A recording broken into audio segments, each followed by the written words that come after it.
युवा को कोई रोज़गार नहीं मिला। आज तमाम एजुकेटेड बंदे सड़कों पर घूम रहे हैं और हमने सबको देख लिया। अब की बार जो है सिर्फ ओवैसी साहब के अलावा कोई ऑप्शन हमारे दिमाग में है ही नहीं। अगर कोई हमारी पार्टी से खड़ा ना भी होता है तो हम नोटा को वोट डाल देंगे, लेकिन समाजवादी के साथ नहीं जाएंगे। इतना आपको युवा वोट क्यों करेगा? युवा वोट यूँ करेगा ना, युवा की सोच अब चेंज हो चुकी है। हमारे जो बड़े हैं, मेरे भी घर में बुजुर्ग हैं, उनकी सोच यही थी कि यार हम हमेशा से इनको देते चले आए हैं, अब हम किसी और को क्यों चुनें। अब युवा की समझ में ऑप्शन आ गया आपने जैसे अभी। लेकिन आवाम को ये समझना चाहिए कि अगर कोई नेता या कोई मीडिया इस तरह को गलत फैला रही है तो हम आपस में भेदभाव ना करें। हमें चाहिए कि इत्तेफाक होकर, मुतमईन होकर एक दूसरे के साथ जुड़े रहें। हिंदू मुसलमान सब बिजनेस करते हैं, कोई दिक्कत नहीं, लेकिन आप मीडिया खोल के देखें, सोशल मीडिया खोल के देखें, न्यूज़ चैनल खोल के देखें, ऐसा लगता है जो चंद मिनटों में हिंदू मुस्लिम होने वाली है।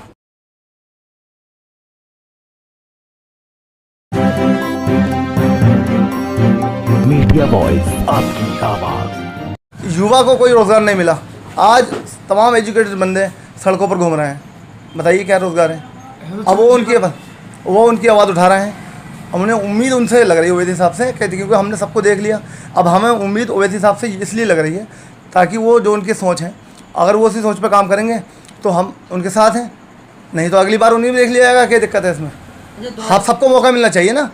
अखिलेश भैया को हमने कोई एक बार मौका नहीं दिया जी। 2012 में जो है उन्होंने रिजर्वेशन की बात की 18% जी। अब रिजर्वेशन नहीं दिया जी। और आम मुसलमान ये कहता है कि नौकरियां तो बहुत दी।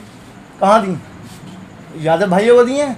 देख लीजिए तमाम थाने भरे पड़े हैं यादव भैया से, छोटे से लेकर बड़े तक तमाम यादव लगे हुए हैं। हमारे मुसलमान बताइए कितने हैं? आप गिने चुने मेरे साथ चलें, आप किसी भी थाने में कहीं भी इक्का चुक्का कोई गिनती हो तो हो, जबकि वो 7% है। गिनती हमारी ज़्यादा होनी चाहिए थी। 18% की गिनती ज़्यादा होनी चाहिए थी। किसी भी विभाग में कहीं कोई गिनती नहीं है हमारी। अच्छा, आजम खान की यूनिवर्सिटी का गेट तोड़ने की बात कही गई है जी, उसके बावजूद अखिलेश यादव खामोश हैं, क्या कहेंगे? मैं क्या कहूँगा, अखिलेश यादव खामोश हो सकता है उनकी तरफ से कुछ आदेश हो इस तरीके से। खामोशी का मकसद तो ये लगाया जा सकता है कि वो किसी जो बी टीम हमें आरोप लगाते हैं वही सब के लिए, हो सकता है वो बी टीम का काम खुद ही कर रहे हों।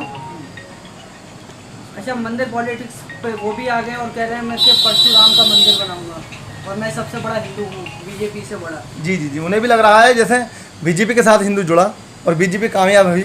2 बार वो बीजेपी सत्ता में आ चुकी है, अभी भी सत्ता में है, तो भी उन्हें भी ये लग रहा है कि मैं मुस्लिम तो मेरे पीछे है ही थोड़ा बहुत जो भी हैं, बाकी मैं हिंदू वोट भी इकट्ठा कर लूँगा और मैं फिर सत्ता में आ जाऊँगा।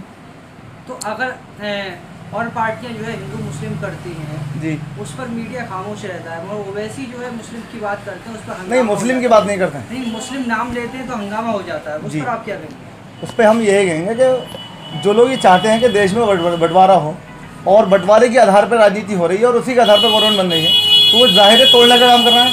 लेकिन आवाम को ये समझना चाहिए कि अगर कोई नेता या कोई मीडिया इस तरह को गलत फैला रही है तो हम आपस में भेदभाव ना करें। हमें चाहिए कि इत्तेफाक होकर, मुतमईन होकर एक दूसरे के साथ जुड़े रहें। हिंदू मुसलमान सब बिजनेस करते हैं, कोई दिक्कत नहीं, लेकिन आप मीडिया खोल के देखें, सोशल मीडिया खोल के देखें, न्यूज़ चैनल खोल के देखें, ऐसा लगता है जो चंद मिनटों में हिंदू मुस्लिम होने वाली है कि वहाँ ये हो गया, यहाँ हो गया, लेकिन हम आपस में बिजनेस करते हैं। मेरी खुद अपनी शॉप है, हम हिंदू सबसे लेन देन करते हैं, किसी को कोई दिक्कत नहीं। हमारा भाईचारा इतना है कि लाखों का माल हम फ़ोन पे उठा लेते हैं, कोई दिक्कत नहीं।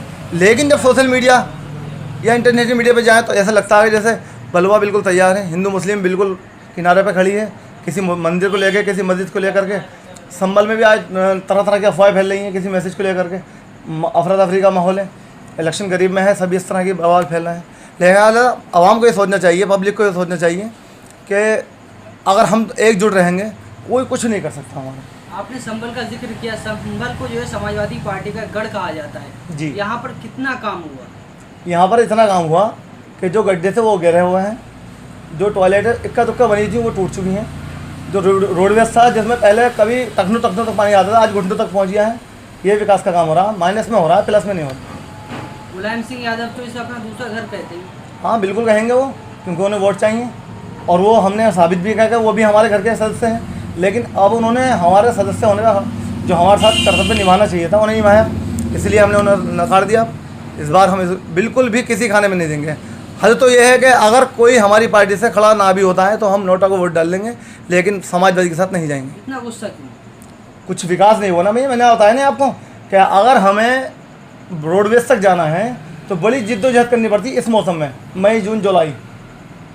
बारिश का मौसम है, जगह जगह गड्ढे, ऑटो वाले मना कर देंगे उस रोड पे जाने के लिए, जगह जगह टूटी पड़ा मामला। आप देखिए, घूम करके सर्वे करिए, बहुत बुरे हालात है। गली कूचे कहीं कहीं कोई विकास नहीं हुआ। विकास हुआ होगा तो उनके जुड़े लोगों का, जो उनसे जुड़े हुए हैं, उनका विकास होगा। हमारा तो जनता का किसी का कोई विकास हुआ नहीं। अबू आसिम आज़मी कह रहे हैं कि सपा की हवा में AIMIM बह जाएगी। हाँ, वो तो कहेंगे, उन्हें डर अभी से लग रहा है ना। जो डरता है उसकी ज़ुबान में ललकराती है और उसी वजह से उनके बेतुके बयान आ रहे हैं। वो अभी से सोच रहा है कि ऐसा ना हो कि युवा हमसे बिखर जाए और वो चारों खाने चित गिर जाएँ, इसलिए अभी से उनकी ज़ुबान जो है बड़बड़ा रही है और वो अभी से बयान उल्टे सीधे शुरू कर रहे हैं। वो तो मुस्लिम उलमाओं से मिल रहे हैं और जो है कह रहे हैं कि समाजवादी पार्टी के हक में बात करें। हाँ, कई मुस्लिम जो उलमा से मिल रहे हैं, वो कई उलमा ने उनसे मिलने तक से मना कर दिया।